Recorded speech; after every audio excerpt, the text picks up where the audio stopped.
Are all human rights equally important, or should Amnesty first and foremost focus on defending the classical civil and political rights? First of all, I'd like to say that it's a real privilege to be invited to speak here and participate in your annual meeting with so many enthusiastic human rights activists, but particularly also because it gives me the opportunity to discuss one of my pet subjects, economic, social, and cultural rights, with such a distinguished human rights expert as Whitney Brown. But enough with the niceties. Economic, social, and cultural rights, I think that's an important issue to debate for a human rights organization such as Amnesty. But I'd like to be very frank and say that I think that the increasing focus on economic, social, and cultural rights is a monumental mistake by Amnesty and also by other well-renowned international human rights organizations. The world we live in is filled with countries where people are being oppressed, where basic human rights are being denied, flagrantly so. And I think that human rights NGOs play a vital role in exposing such human rights abuses. Amnesty, one of those who plays such a vital role on the global scene. And therefore, I think it is essential that human rights NGOs focus their work on basic human rights abuses. Genocide in Sudan, the denial of equal rights to women and free speech in the Middle East, Chinese authoritarianism, the Western world's excessive efforts in the war against terror. But I think that this can only be achieved if human rights NGOs do not get distracted by other very important issues, because human rights are not the only important issues, but they are just very important, big global problems in the world that cannot be addressed nor solved by human rights, particularly when you move into economic and social policy, and inevitably you move into economic and social policy when you deal with economic, social, and cultural rights. It is unavoidable. There may be some of you who thinks that my criticism of economic, social, and cultural rights is a bit strange, maybe a bit outdated, because after all, economic, social, and cultural rights are included in the Universal Declaration from 1948. There's an International Covenant on Economic, Social, and Cultural Rights ratified by more than 160 states. Since the World Conference on Human Rights in 1993, the international community has time and time again proclaimed that all human rights are indivisible, interdependent, and interrelated. And in fact, in the human rights movement, there is a consensus that the so-called old discussion between civil and political rights on one hand and economic, social, and cultural rights on the other hand is one of the past. It's dead. We've moved on. The latest part of that, you can see, is the adoption of an additional protocol to the International Covenant on Economic, Social, and Cultural Rights, which will allow for individual application, which has long been denied and only been possible under, for instance, the ICCPR and certain of the other international conventions. However, this apparent agreement quickly dissolves when it comes to the practical protection and implementation of economic, social, and cultural rights.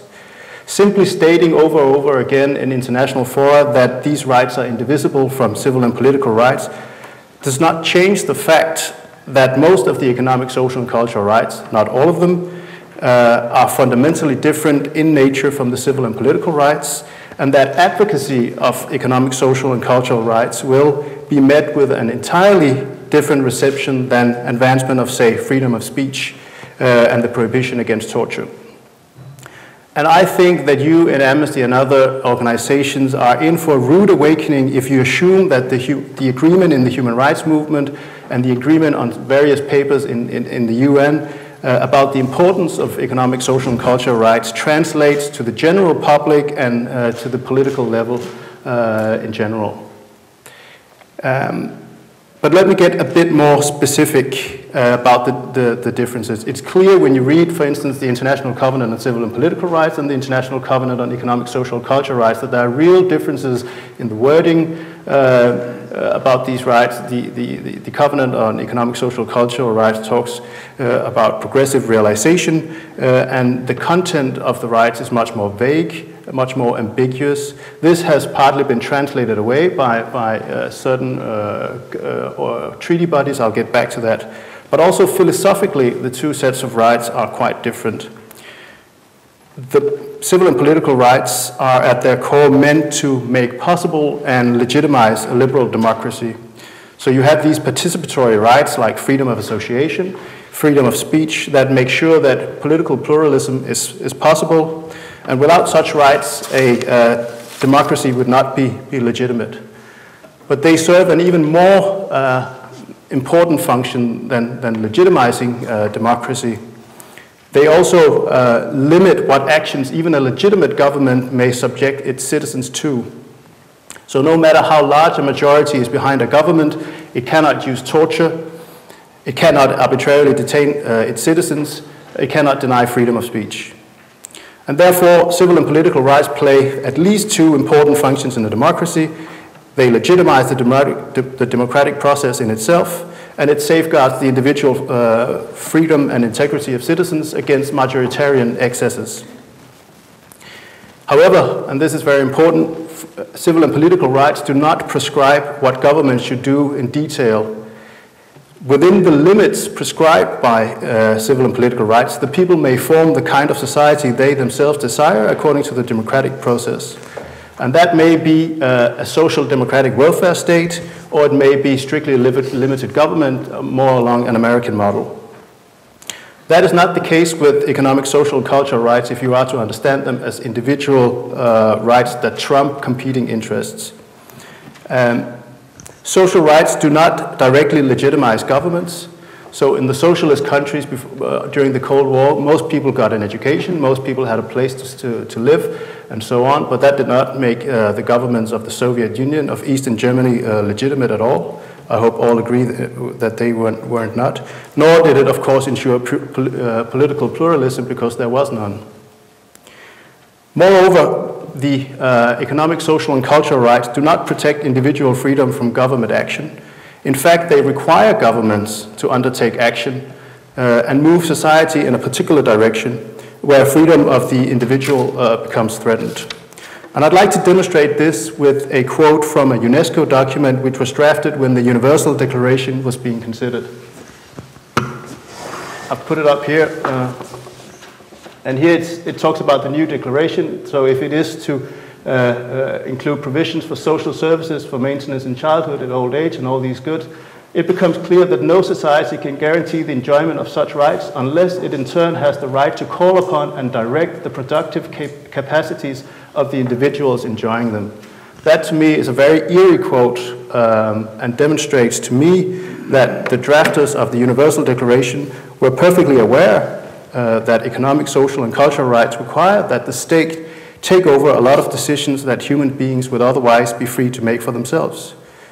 We also see this in countries like Cuba, Venezuela, where the Constitution specifically calls on the state to secure economic, social, cultural rights for the citizens, and where individual freedom is trampled.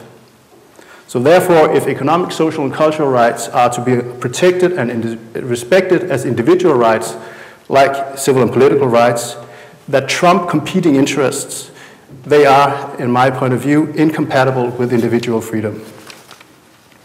But economic, social, and cultural rights are not only a threat to individual liberty, they also threaten the separation of powers and political pluralism. If courts are to be the ultimate decider of whether individuals have been afforded their economic, social, and cultural rights to housing, social security, work, etc., this will entail courts making decisions on economic and social policy. And in most democracies, including the country that we live in now, that we're in now, Denmark, such decisions are left to democratically elected governments. Moreover, since economic, social, and cultural rights favor redistribution and heavy state involvement in the economy, courts will actually be obliged to uphold a center-left, even perhaps socialist agenda to the detriment of competing political views. I know that may sound alarmist, and you may be a little bit suspicious that coming from me, from a libertarian think tank, but let me try to demonstrate it. The Covenant, as most of you probably know, on economic, social, and cultural rights is supervised by the Committee on Economic, Social, and Cultural Rights.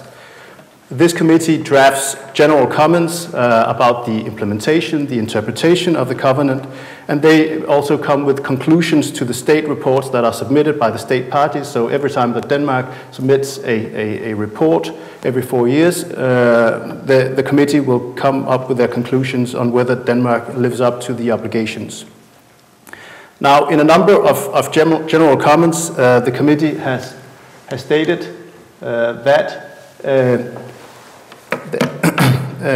if you, once you have introduced a social right, any limitation or removal thereof will be a violation unless it can be justified. That's what it says up here. Moreover, any deliberately retrogressive measures in that regard would require the most careful consideration.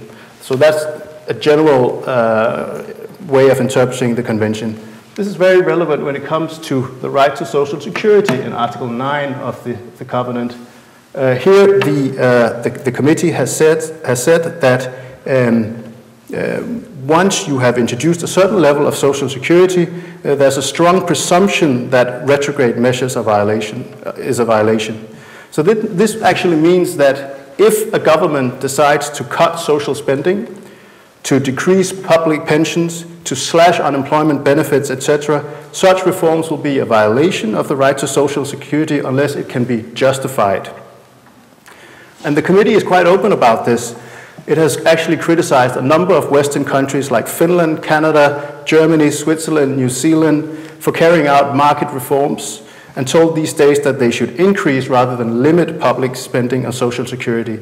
In fact, Canada was told at one point to adopt universal social security.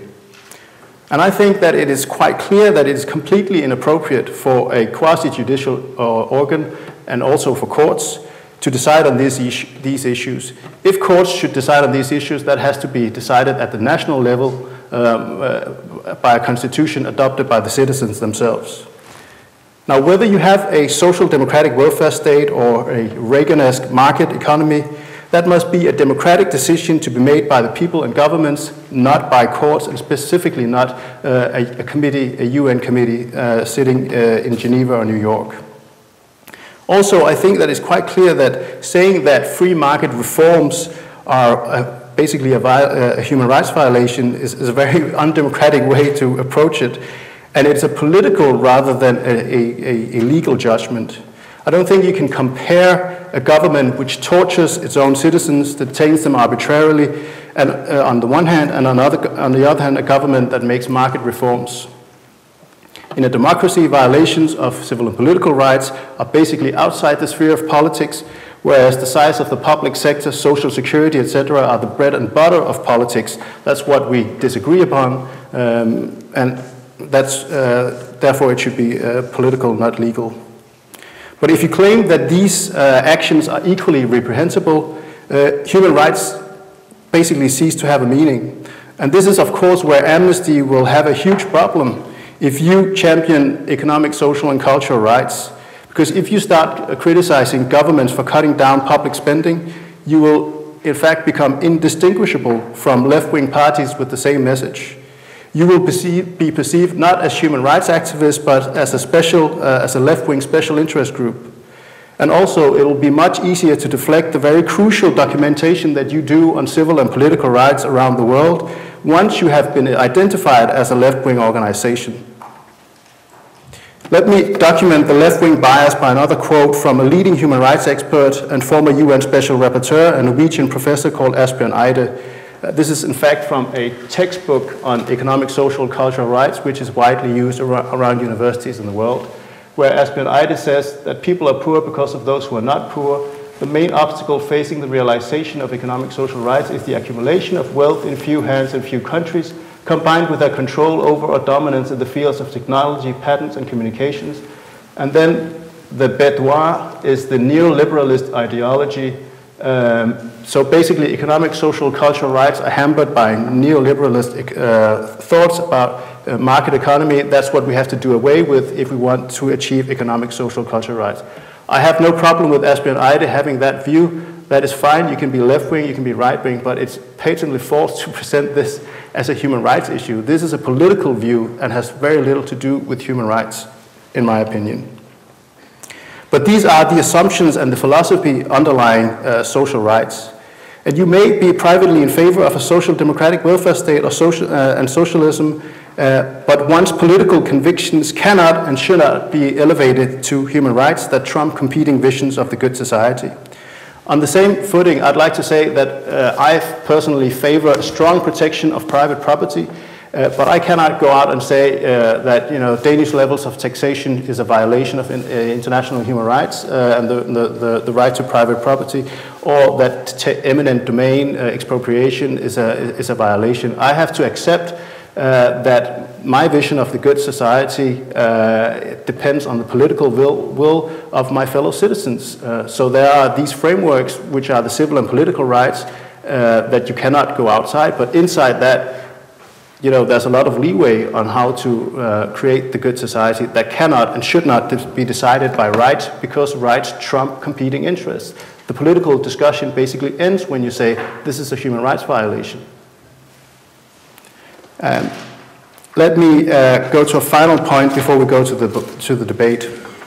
I think that those who are not persuaded by my arguments should ask themselves, what evidence is there that economic, social, and cultural rights actually work? That a right-based approach to poverty alleviation, etc., will actually help countering these ills. Now, if we look at Western countries, from the US to the UK to Denmark to Switzerland, none of these countries have built their wealth on social rights. None of their constitutions include human rights in the mold of economic, social, cultural rights. Even a welfare state like Denmark does not recognize most of the economic, social, and cultural rights as human rights. That's because a majority of the Danish population think that the welfare state is a good idea, but if in the future a majority of the Danish population would like to go in another direction, that's equally legitimate. What we cannot do is say, we're no longer going to tolerate dissenting political views. We're now going to put political opponents in prison and torture them. That should never be allowed, whether you're a social democrat or a conservative. But whether you want a free market economy or a social democratic welfare state, that's politics. It has nothing to do with human rights. Also, if we look at countries like South Africa and Venezuela, who have constitutions that recognize social rights, now, actually, these countries are doing a lot worse than many countries that don't recognize social rights. South Africa has huge unemployment and poverty. The same is true for Venezuela. And human rights are simply not the proper tool to deal with development, unemployment, and economic and social policy. These are extremely complex matters involving policy choices and balancing competing interests against limited funds. And I think it is hubris on the part of the human rights movement and on the part of lawyers also to think that a primarily legalistic approach that sort of to be fitted into international human rights convention can solve these matters. They simply cannot.